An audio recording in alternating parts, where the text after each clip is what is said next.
श्रीमद् भागवत गीता का उपदेश एक ही वंश के दो परिवारों के चचेरे भाइयों कौरव और पांडवों के मध्य हुए महाभारत के युद्ध की रणभूमि पर दिया गया है। इस पुस्तक के परिचय से संबंधित प्रारंभिक पृष्ठों में उल्लिखित गीता का परिवेश खंड में उन घटनाओं का विस्तृत रूप से वर्णन किया गया है जिनके कारण यह महायुद्ध हुआ। नमस्कार दोस्तों, आज हम श्रीमद् भागवत गीता के प्रथम अध्याय का हिंदी अनुवाद आपके बीच में प्रस्तुत कर रहे हैं। भगवत गीता का प्रकटीकरण राजा धृतराष्ट्र और उसके मंत्री संजय के बीच हुए वार्तालाप से आरंभ होता है। चूंकि धृतराष्ट्र नेत्रहीन थे, इसलिए वह व्यक्तिगत रूप से युद्ध में उपस्थित नहीं हो सके।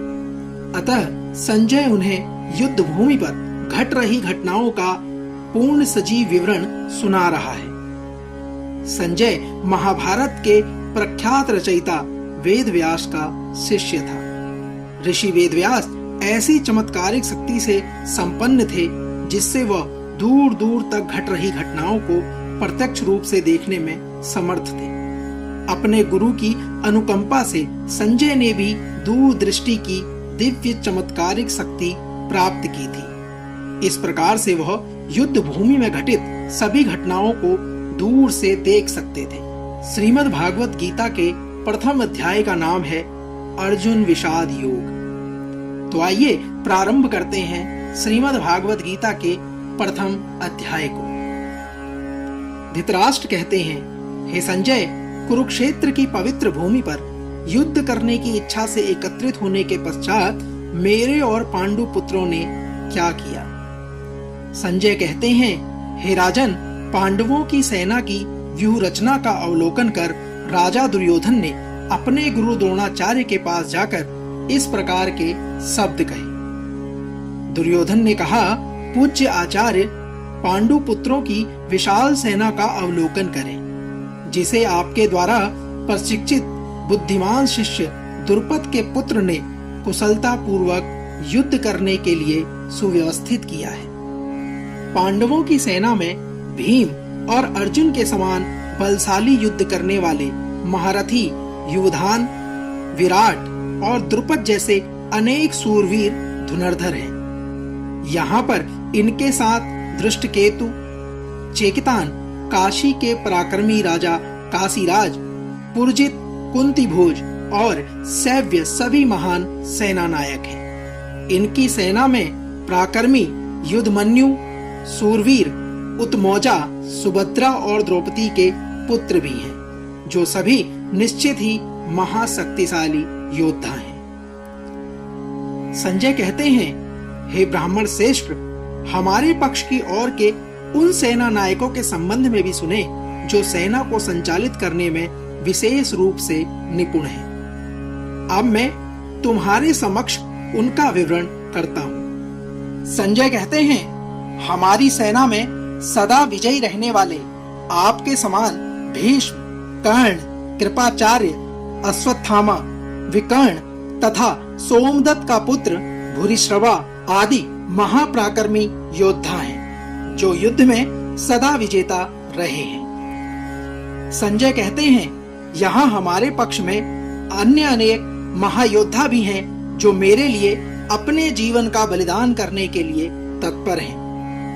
वे युद्ध कौशल में पूर्णतः निपुण और विविध प्रकार के शास्त्रों में सुसज्जित हैं। संजय कहते हैं, हे धृतराष्ट्र, हमारी शक्ति असीमित है और हम सब महान सेना नायक भीष्म पितामह के नेतृत्व में पूरी तरह से संरक्षित हैं। जब पांडवों की सेना की शक्ति भीम द्वारा भलीभांति रक्षित होने के पश्चात भी सीमित है। संजय कहते हैं, अतः मैं कौरव सेना के सभी योद्धागणों से भी आग्रह करता हूँ कि सब अपने मोर्चे पर अडिग रहते हुए भीष्म पितामह की पूरी सहायता करें।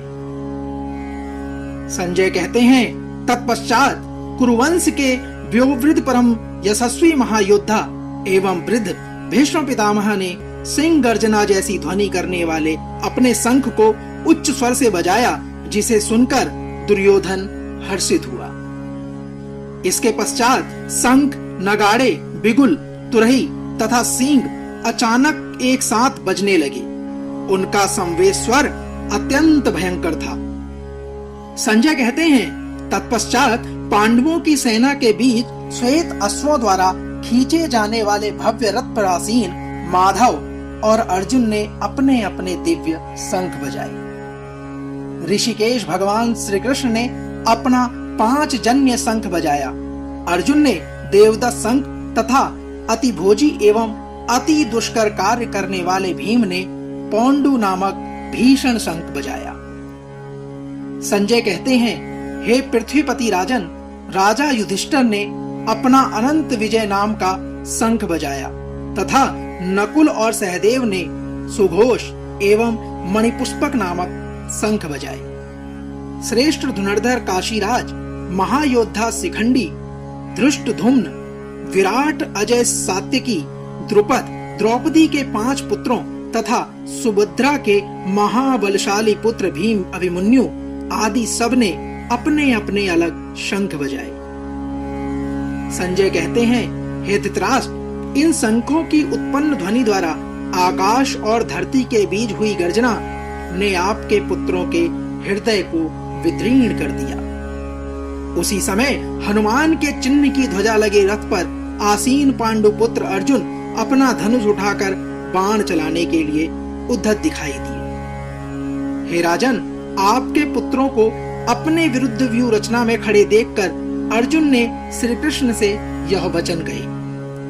अर्जुन कहते हैं, हे अच्युत, मेरा रथ दोनों सेनाओं के बीच खड़ा करने की कृपा करें, ताकि मैं यहाँ एकत्रित युद्ध करने की इच्छा रखने वाले योद्धाओं, जिनके साथ मुझे इस महासंग्राम में युद्ध करना है, उन सभी को देख सकूं। मैं उन लोगों को देखने का इच्छुक हूँ जो यहाँ धृतराष्ट्र के पुत्रों को प्रसन्न करने की इच्छा से युद्ध लड़ने के लिए एकत्रित हुए हैं। संजय कहते हैं, भरतवंशी धृतराष्ट्र निंद्रा पर विजय पाने वाले अर्जुन द्वारा इस प्रकार के वचन बोले जाने पर तब भगवान श्री कृष्ण ने उस भव्य रथ को दोनों सेनाओं के बीच में ले जाकर खड़ा कर दिया। भीष्म, द्रोण तथा अन्य सभी राजाओं की उपस्थिति में भगवान श्री कृष्ण ने कहा, हे पार्थ, यहाँ पर एकत्रित समस्त कुरुओं को देखो। अर्जुन ने वहां खड़ी दोनों पक्ष की सेनाओं के बीच अपने पिता तुल्य चाचाओं, ताऊओं, पितामहों, गुरुओं, मामाओं, भाइयों, चचेरे भाइयों, पुत्रों, भतीजों, मित्रों, ससुर और शुभचिंतकों को भी देखा। जब कुंती पुत्र अर्जुन ने अपने बंधु बांधवों को वहां देखा, तब उसका मन अत्यधिक करुणा से भर गया और फिर गहन शोक के साथ उसने निम्न वचन कहे। अर्जुन ने कहा, हे कृष्ण, युद्ध करने की इच्छा से एक दूसरे का वध करने के लिए यहाँ अपने वंशज को देखकर मेरे शरीर के अंग कांप रहे हैं और मेरा मुंह सूख रहा है। मेरा सारा शरीर कांप रहा है और मेरे शरीर के रोए खड़े हो गए हैं।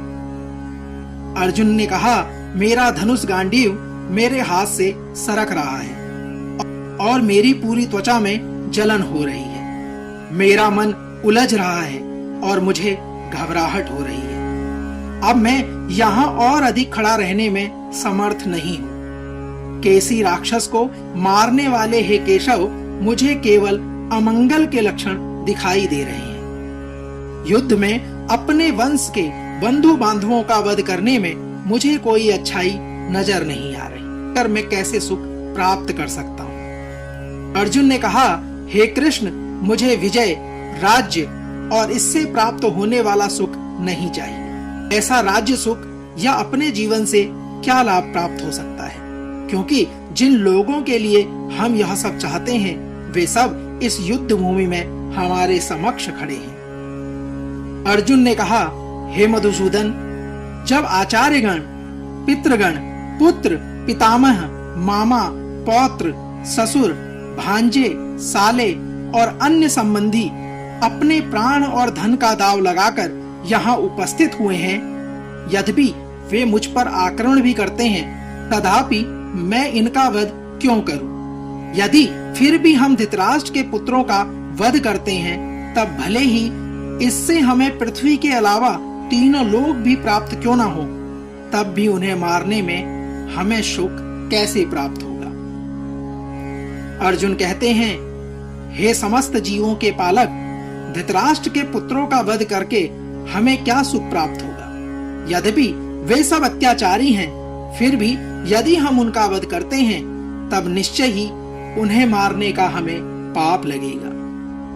इसलिए अपने चचेरे भाइयों, धृतराष्ट्र के पुत्रों और मित्रों सहित अपने स्वजनों का वध करना हमारे लिए किसी भी दृष्टि में उचित नहीं है। हे माधव, इस प्रकार अपने वंशजों का वध कर हम सुख की आशा भी नहीं कर सकते।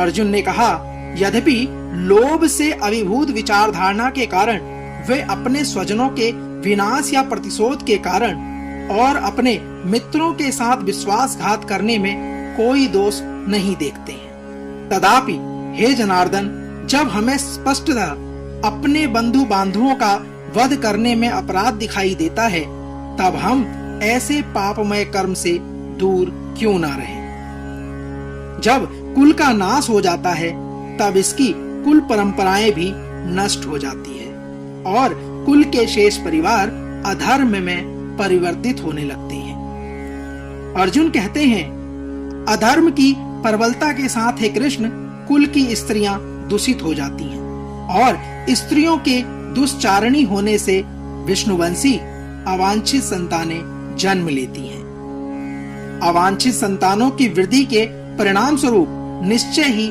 परिवार और पारिवारिक परंपरा का विनाश करने वाले का जीवन नरकीय बन जाता है। जल तथा पिंडदान की क्रियाओं से वंचित हो जाने के कारण ऐसे पतित कुलों के पितरों का भी पतन हो जाता है।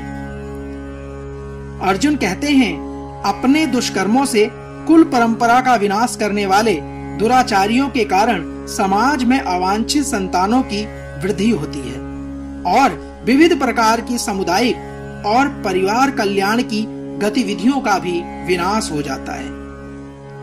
अर्जुन ने कहा, हे जनार्दन, मैंने गुरुजनों से सुना है कि जो लोग कुल परंपराओं का विनाश करते हैं, वे अनिश्चित काल के लिए नरक में डाल दिए जाते हैं।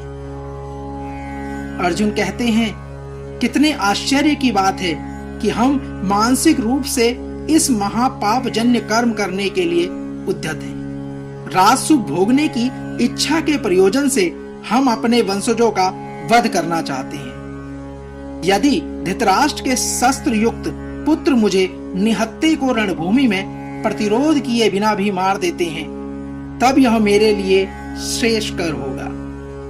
संजय ने कहा, इस प्रकार यह कहकर अर्जुन ने अपना धनुष और बाण एक और रख दिया और शोकाकुल चित्त से अपने रथ के आसन पर बैठ गया।